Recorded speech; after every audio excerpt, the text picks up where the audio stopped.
Il ne la lâche pas une seconde. Pour prendre son médicament, répondre à ses questions, le bonhomme rose est là. Vic, c'est son nom, accompagne les femmes malades du cancer du sein tout au long de la journée. L'innovation créée à Montpellier a été mise au point par des pharmaciens et des ingénieurs informatiques. Ils ont trié des milliers d'informations pour accompagner au mieux les patientes. Vic, si vous voulez, c'est un espace de vie privée pour les patientes. Et elles peuvent poser toutes les questions qu'elles veulent. Et elles savent qu'en face, il y a un robot qui va répondre et qui n'aura pas de jugement. Et qui va répondre de manière qualitative. Est-ce que tu veux aller dehors? Très bien. Dehors. Benoît, lui, est atteint d'un autisme sévère. Les pictogrammes ont changé sa vie et celle de ses proches.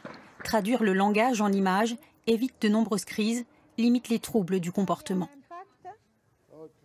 On lui dit on va à la douche, on lui montre, il va à la douche et puis il ferme la porte pour se déshabiller, faire tout seul. Parce que du coup, avec le séquentiel d'El Picto, il peut faire sa douche tout seul. El Picto, l'aide par l'image, a vu le jour dans la région toulousaine. Dans cette société de services informatiques, la banque de données s'étoffe. Elle est même rechargeable à l'infini. Salut Amélie. Ça donne accès à cette base de données de plus de 3000 pictos, n'importe où, n'importe quand. L'idée, c'est qu'on s'appuie sur une base de pictogrammes qui est universelle, c'est compréhensible par des petits-enfants français, par des enfants américains et ainsi de suite. Mise au point avec une association d'aide aux autistes, l'outil pourrait aussi trouver son utilité auprès des malades atteints d'Alzheimer ou touchés par un AVC. Mathis, tu me donnes ta feuille ? Pour le grand public, ces lunettes sont déjà disponibles. Fabriquées à 20 000 exemplaires en Picardie, elles tirent la sonnette d'alarme en cas de grosse fatigue. Un quart des accidents sur l'autoroute est dû à l'endormissement.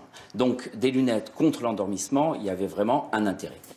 Alerte endormissement, soyez vigilants. Par simple détection du mouvement des yeux, ces lunettes repèrent tout signe de paupières lourdes.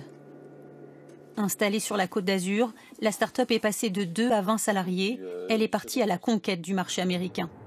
Dans ce royaume de grands espaces et de routes interminables, la petite lunette Made in France espère se faire une place de choix.